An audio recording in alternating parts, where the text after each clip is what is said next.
100व्या अखिल भारतीय मराठी नाट्य संमेलनाच्या उद्घाटन प्रसंगी उपस्थित ज्येष्ठ नेते आणि या संमेलनाचे स्वागताध्यक्ष आदरणीय शरद पवार साहेब, माझे सहकारी मंत्री उदय सामंतजी, 100वे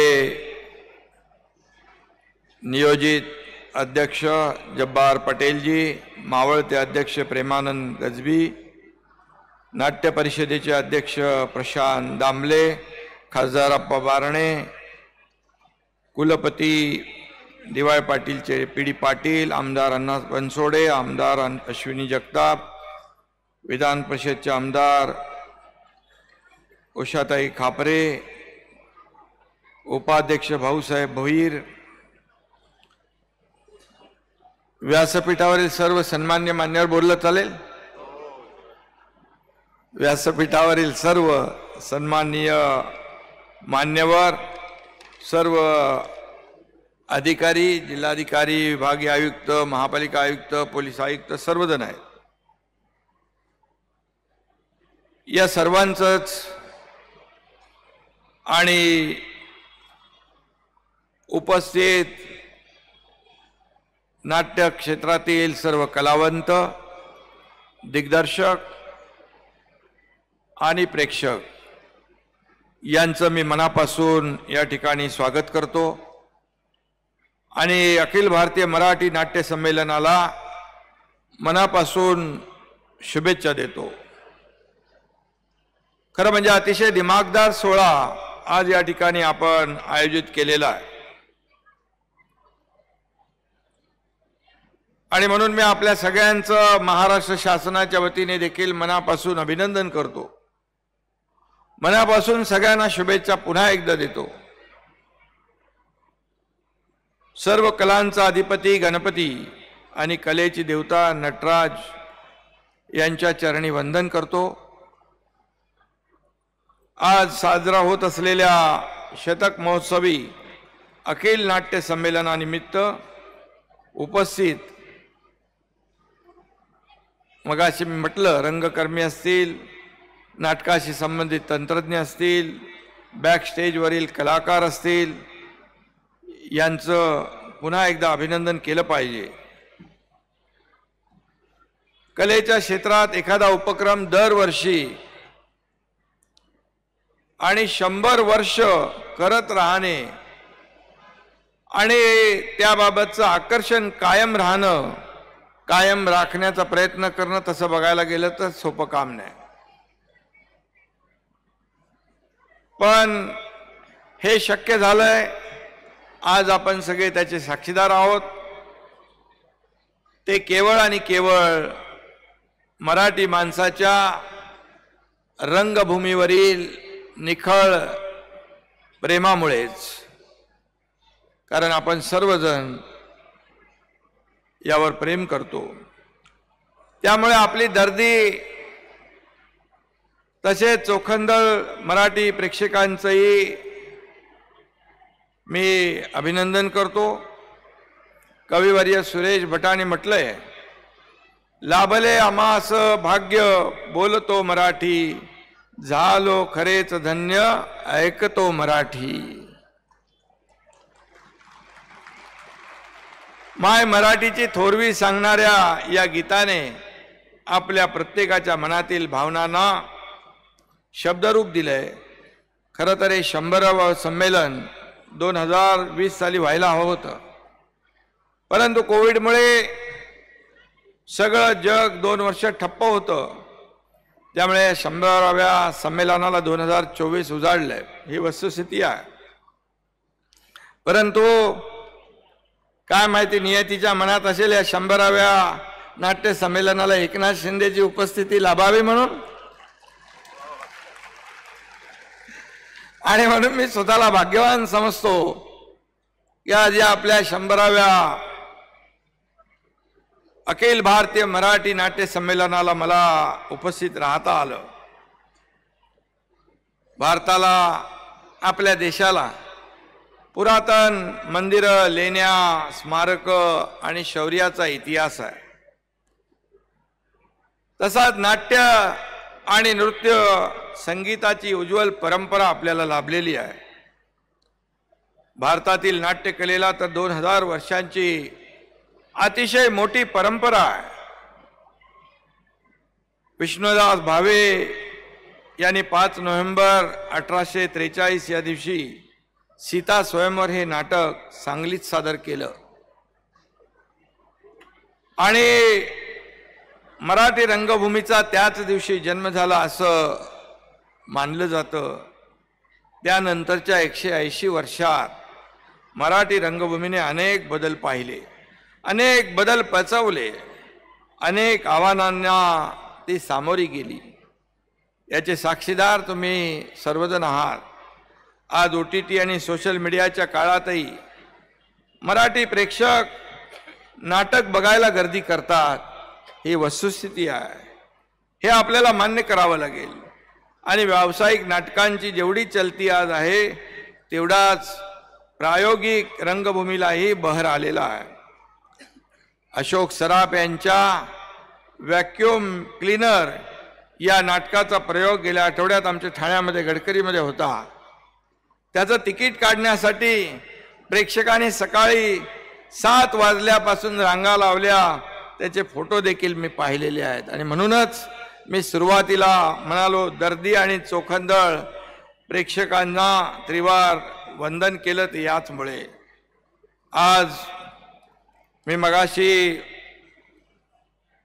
मला आपले प्रशांत दामले म्हणाले नंतर भेटू आपण, बऱ्याचशा अडचणी आहेत, नक्की आपल्याला त्या अडचणी सोडवायच्या आहेत. परंतु ते म्हणाले नेते देखील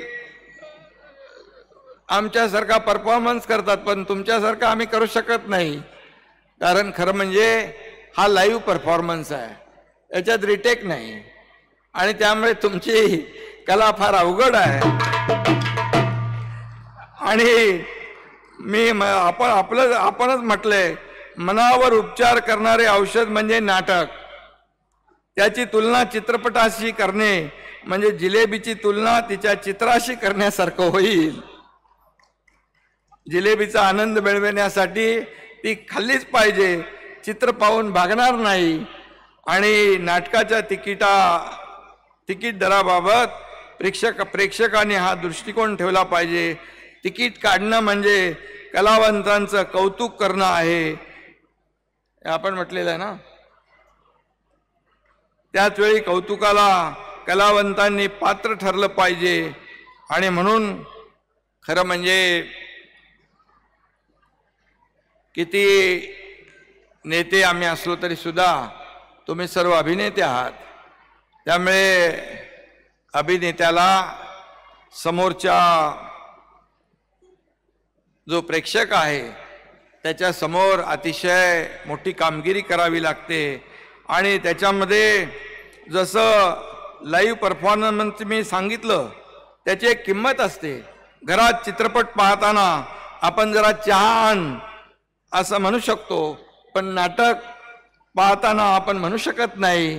हे देखील तेवढंच खरं आहे. त्यामुळे आपल्या नाट्य कलावंतांना जेवढे धन्यवाद देता येतील, आपलं जेवढं अभिनंदन करता येईल तेवढं कमीच आहे असं मानणाऱ्यापैकी मी एक मुख्यमंत्री, मी एक कार्यकर्ता आहे. त्यामुळे आज मराठी रंगभूमीच्या समृद्ध आणि दीर्घ परंपरेविषयी बोलताना या आपल्याला आठवताना ते संगीत नाटकांच्या काळात मराठी माणसांची दैवत बनलेले किर्लोस्कर, देवल, कोल्हटकर, खाडीलकर आणि गडकरी हे महत्त्वाचे नाटककार आहेत. बाल गंधर्वाची प्रेक्षकांवरील मोहिनी आहे.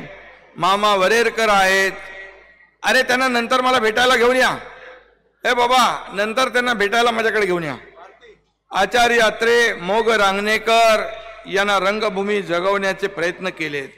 के नारायण काळे, अनंत कानेकर, वर्तक, केशवराव दाते या मंडळींनी रंगभूमीला दिलेली वेगळी वळणं आहेत. आणि म्हणून किती लोकांची नावं आपण घ्यायची. केशवराव दाते, नानासाहेब फाटक, मास्टर दत्ताराम, मामा पेंडसे, दुर्गा खोटे, गणपतराव बोडस, चिंतामणराव कोलटकर असे अनेक मातबर कलावंत रंगभूमीवर झाले. अशी असंख्य नावं आपल्याला घ्यावी लागतील ज्याने मराठी रंगभूमीला श्रीमंत केलं. आशय, विषय, दिग्दर्शन, नेपथ्य, संगीत, सादरीकरण यातील चाकोरी मोडायला नवीन नवीन प्रयोगांची गरज असते. हे प्रयोग मराठी रंगभूमीवर सातत्याने होत गेले आणि ही प्रयोगशीलता आणि संशोधनामुळेच मराठी रंगभूमी सदैव ताजी तवानी राहिली. ही वस्तुस्थिती आहे, हे कटू सत्य आहे. आणि म्हणून या 100व्या नाट्य संमेलनाचे अध्यक्ष डॉक्टर जब्बार पटेल यांनी रंगमंचावर केलेले धाडसी प्रयोग हे सुद्धा या दैदिप्यमान इतिहासातील सोनेरी पानं आहेत. ते देखील आपल्याला विसरता येणार नाहीत. आणि राजकारणातही काही धाडसी प्रयोग केले जातात. फक्त जब्बार पटेल यांनी केलेलेच आहे, पण राजकारणात देखील काही धाडसी प्रयोग होतात. आम्ही 1.5 वर्षापूर्वी असाच एक धाडसी प्रयोग केलेला आणि त्याची नोंद इतिहासात नक्कीच होईल. आणि मी एवढंच सांगतो, जब्बार पटेलांसाठी एक चांगलं कथानक आहे, नक्की याचा विचार करा. गमतीचा भाग सोडा, पण प्रशांत दामले तर एका दिवसात 5-5 प्रयोग करतात. 5 प्रयोग करूनही थकत नाही, ते तसे ताजेतवाने असतात. तुम्ही मला म्हणता कसं मुख्यमंत्री महोदय इतकं तुम्ही काम करता, कधी जेवता कधी झोपता, पण मी तुम्हाला विचारतोय, तुम्ही 5-5 प्रयोग करून तुम्ही कसे थकत नाही आणि प्रेक्षकही बघायला थकत नाहीत, म्हणजे तुमची मेहनत आमच्यापेक्षा जास्तीची आहे आणि तुमचं योगदानही मोठं आहे. आणि म्हणून ही ऊर्जा त्यांना रंगदेवता देत असेल याबाबत कुणाच्याही मनामध्ये शंका नाही. आजही व्यावसायिक रंगभूमीवर विजय केंकरे, चंद्रकांत कुलकर्णी, प्रशांत दळवी, अभिराम भडकमकर, प्राजक्त कुलकर्णी, भरत जाधव, केदार शिंदे असे अनेक महत्त्वाचे लोक काम करतात. आणि किती लोकांची आपण नावं घेणार. या 100 वर्षाच्या वाटचालीत स्टेजवर आणि स्टेजच्या मागे हजारोंनी आपलं योगदान या रंगभूमीला दिलंय. या सगळ्यांची नावं घेणं अशक्य आहे. आणि म्हणून प्रत्येकाचं योगदान महत्त्वाचं आहे. ज्याने त्याने आपापल्या परीने या मराठी रंगभूमीला वेळ दिलाय, आपापल्या परीने योगदान दिलेलं आहे, कष्ट घेतलेले आहेत. आणि म्हणूनच नाटक हे लेखकापासून सुरू होतं आणि प्रेक्षकापाशी संपतं. तोपर्यंत त्याला शेकडो हात लागलेले असतात आणि शेकडो हातांचं यश असतं, हे आपण स्वतः निर्विवादपणे कबूल करत असता. ही देखील वास्तवता आहे. आणि म्हणून त्यामध्ये प्रत्येकाची तरा वेगळी असते, प्रत्येकाचं योगदान वेगवेगळ्या प्रकारचं असतं, परंतु सगळ्यांचा प्राण एकच असतो, तो म्हणजे मराठी रंगभूमी. सगळ्यांचा उद्देश एक असतो, मराठी रंगभूमी. आणि म्हणून मराठी रंगभूमी महाराष्ट्रातील अनेक विविध कलांच्या, संस्कृतीच्या, बोलीभाषांच्या समावेशातून समृद्ध झाली आहे. यात मगाशी कोणीतरी सांगितलं, आपल्या मावळत्या अध्यक्षांनी सांगितलं, गडचिरोली सारख्या भागातील झाडीपट्टीची नाटकं, गावोगावी जत्रांमध्ये सादर होणारी नाटकं या रंगभूमीला समृद्ध करत आहेत. आणि म्हणूनच ती अजरामर आहे. गेल्या 100 वर्षात मराठी रंगभूमीने जसा सुवर्ण काळ अनुभवला, तसा अपयशाचा काळोख देखील पचवला. आणि यामध्ये गमतीने सांगायचं झालं तर शेअर मार्केट सारखे चढ उतार या नाट्यसृष्टीने देखील पाहिलेले आहेत आणि त्याच्यातून तावून सलाकून ही नाट्यसृष्टी 100व्या वर्षात पदार्पण करते आहे, हे देखील महत्त्वाचं आहे. आणि म्हणून चढ उतार रंगभूमीच्या जिवंतपणाचे आणि गतिमानतेचे लक्षण आहे. असं म्हणतात की थांबला तो संपला, परंतु आपण न थकता सातत्याने आपण चालताय, धावताय. आणि म्हणूनच वाईट काळात देखील आपली रंगभूमी थांबली नाही, हे याचं वैशिष्ट्य आहे. तिच्यावर प्रयोग सुरूच होते आणि सर्वांचं यश. म्हणून आज आपण मराठी रंगभूमीचा आनंद सोहळा मोठ्या उत्साहात, मोठ्या दिमाखात आणि जल्लोषात या ठिकाणी साजरा करतो आहोत. इथं व्यासपीठावर देखील अनेक मान्यवर आहेत, ज्येष्ठ श्रेष्ठ नेते आहेत. प्रेक्षागृहातही देखील अभिनेते आहेत, कलावंत आहेत, दिग्दर्शक आहेत, श्रोते आहेत आणि सर्वजण आपापल्या परीने या मराठी रंगभूमीला योगदान देणारे आहेत. आणि म्हणून मी एवढंच सांगतो, पुन्हा एकदा प्रशांत दामलेजी, तुम्ही म्हणालात की आम्ही देखील काही परफॉर्मन्स करतो, पण शेवटी आम्ही नेते आणि तुम्ही अभिनेते. तुम्ही रंगमंचावर आपली भूमिका चोख वटवली की प्रेक्षक टाळ्या वाजून दाद देतात. आम्ही लोकसेवकाची भूमिका चोख बजावली की मतदार आम्हाला मतपेट्यातून दाद देतात. शेवटी मेहनत दोघांनाही करावी लागते, परफॉर्मन्स दोघांनाही करावा लागतो, पण आमच्यापेक्षा तुम्हाला जास्तीचं खडतर कठीण काम आपलं आहे, हे पुन्हा एकदा मी या ठिकाणी सांगतो. आणि म्हणून प्रेक्षकांची दाद मिळवण्यासाठी तुम्ही आणि मतदारांची दाद मिळवण्यासाठी आम्ही सातत्याने धडपडत असतो, आपापल्या परीने प्रयत्न करत असतो. आणि त्यामुळे आजचं हे जे काही आणि अभिनयाने तुम्ही प्रेक्षकांच्या चेहऱ्यावर हसू आणता आणि त्यांचे दुःख विसरायला लावता, हे देखील मोठं काम आपलं आहे. आणि अडचणीत असलेल्या शेतकऱ्यांचे, कष्टकऱ्यांचे अश्रू देखील पुसण्याचा प्रयत्न आम्ही सरकारच्या माध्यमातून देखील करण्याचा प्रयत्न करत असतो. आणि म्हणून या ठिकाणी मी एवढंच सांगेन, गेल्या 1.5 वर्षामध्ये सर्वसामान्य माणसासाठी जे जे काही करता येईल ते आम्ही केलेलं आहे. 1.5 वर्षापूर्वी सत्ता बदलाचा पहिला अंक पार पाडला, त्यानंतर महाराष्ट्राच्या सर्वांगीण विकासाचा 2रा अंक सुरू आहे. निवडणुकानंतर विजयाचा 3रा अंक पार पडेल अशा प्रकारचा विश्वास या ठिकाणी व्यक्त करतो आणि त्याला आपल्या मदतीची आवश्यकता लागणारच आहे. त्यामुळे मी आपल्याला एवढंच सांगेन की जे काय आपल्या या मराठी रंगभूमीचे जे काही प्रश्न आहेत, आपण जे काही मांडले, मला सांगितलं आपण एक बैठक घेऊ आणि या बैठकीमध्ये आपण नक्की जे काही प्रश्न आहेत ते मार्गी लावू.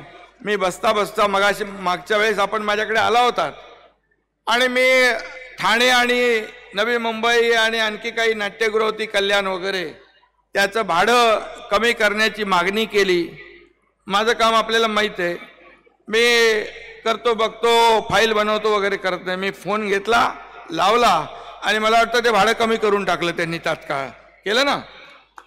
आणि त्याचबरोबर आताही तुम्ही मगाशी म्हणालात की राज्यात, देशात नाही आशिया खंडामध्ये पिंपरी चिंचवडमध्ये शेखर सिंग सगळ्यात जास्तीचं भाडं आहे आणि काहीतरी विजेचं बिल जास्ती आहे.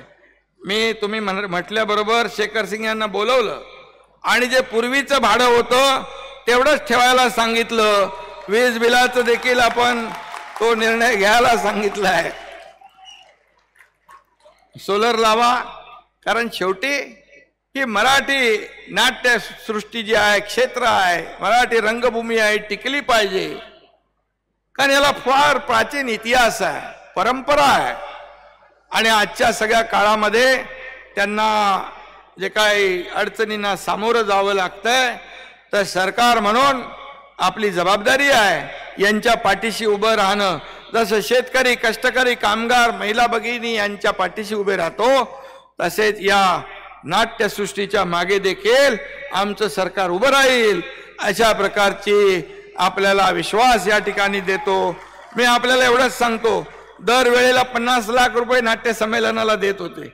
आपण म्हटलं की आपल्याला विविध ठिकाणी हा कार्यक्रम राबवायचा आहे आणि 100 वर्ष झाली आहे. आम्ही तात्काळ मला वाटतं 9,83,00,000 रुपये या आपल्या 100व्या मराठी नाट्य संमेलनाला सरकारच्या माध्यमातून दिलेत. हा कार्यक्रम तुमचा पुढे चालूच राहील. एक आणखी आपण मला काम सांगितलं होतं, मुंबईमधलं कुठलं ते नाट्यगृहाला 10 कोटी रुपये द्यायचे. यशवंतराव चव्हाण संकुल, त्यालाही नाट्यगृहाला 10 कोटी रुपये दिले. त्याचं GRही काढलेलं आहे आणि ते देखील आपण या ठिकाणी त्याचंही काम चालू करा. वृद्ध कलावंतांसाठी मगाशी पवार साहेबांनी देखील काही मुद्दे इथे मांडलेत, त्याने सूचना केल्यात. सध्या जे काही मानधन आहे ते कमी आहे, त्या मानधनात देखील सरकारच्या वतीने वाढ केली जाईल आणि त्या आपल्या बैठकीमध्ये आपण निर्णय घेऊ, त्यांच्या पाठीशी उभे राहू. त्यांच्या घरांचा जो काही विषय आहे या बाबतीत देखील सरकार सकारात्मक निर्णय घेईल. नगर विकास विभागाच्या माध्यमातून देखील नाट्यगृहांची जी काही डागडुजी आहे, जे नाट्यगृह आहेत नवीन आपण करतोय, सांस्कृतिक विभागाने निर्णय घेतलेला आहे, 25 कोटी रुपये त्यासाठी आपण तरतूद केली आहे. परंतु नवीन करत असताना जे जुने आहेत ते देखील आपल्याला जसे हवेत तशा प्रकारचे बनवून देण्याचं काम देखील सरकारच्या माध्यमातून केलं जाईल, ही देखील आपल्याला मी खात्री देतो. खरं म्हणजे आपण मला सांगितलंय की आपली एक बैठक करूया आणि या बैठकीमध्ये आपण यामध्ये नक्की जे काही विषय असतील ते नक्की सोडवूया. मराठी भाषेला अभिजात दर्जा देण्याचा विषय झालाय, तो केंद्र शासनाकडे आपण प्रस्ताव पाठवलाय आणि लवकरच आपण त्यामध्ये देखील त्याचा पाठपुरावा सुरू आहे आणि लवकर तेवढी मार्ग आपण काढूया. आपण मुंबईतला एक भूखंडाचा विषय घेतलेला आहे. प्रशांतजी, मुंबईमध्ये नाट्य परिषदेसाठी भूखंडाचा जो आपण विषय काढलाय, ती मागणी केलेली आहे. त्या बाबतीत देखील मी स्वतः अधिकाऱ्यांना सूचना देतो आणि आपल्याला जसं कन्व्हिनियंट असेल अशा प्रकारचा निर्णय आपण तोही घेऊ. असे अनेक प्रश्न जे आहेत, हे प्रश्न आपल्याला मिळून सोडवायचे आहेत. एक टीम म्हणून आपण काम करू. मी देखील आपल्यातलाच एक आहे. धर्मवीर मुक्काम पोस्ट एक झाला. जब्बारभाई मला विचारत होते दुसऱ्याचं काय, बोले शूटिंग चालू आहे. बोले तिसऱ्याचं काय, बोले तिसरा बनवा तुम्ही. आणि नक्की यामध्ये आपल्याला मी मनापासून खूप खूप आज शुभेच्छा या ठिकाणी देतो. अखिल भारतीय नाट्य संमेलनाच्या शतक महोत्सवाला साजेस असं संमेलनाचं आयोजन आपण या ठिकाणी केलेला. अखिल भारतीय मराठी नाट्य परिषदेचे अध्यक्ष प्रशांत दामले आणि पिंपरी चिंचवड शाखेचे अध्यक्ष यांनी आणि आपल्या टीमने सर्वांनी मिळून एक भव्य दिव्य असा दिमागदार सोहळा आपण आयोजित केला आहे. त्याबद्दल मनापासून मी आपल्याला खूप खूप धन्यवाद देतो, मनापासून शुभेच्छा देतो. आणि जे काही राहिलं असेल ते आपण बैठकीमध्ये नक्की आपण त्याचा विचार करू, कारण सरकार आपला आहे, मदत करणारा आहे, देणारं सरकार आहे. त्यामुळे जे जे काही आपल्याला चांगलं करता येईल, जे जे काही सरकारच्या माध्यमातून आपल्याला देता येईल, तिथं कुठेही हात आखडता घेतला जाणार नाही, हा विश्वास आपल्याला देतो. धन्यवाद. जय हिंद, जय महाराष्ट्र. एबीपी माझा, उघडा डोळे बघा नीट.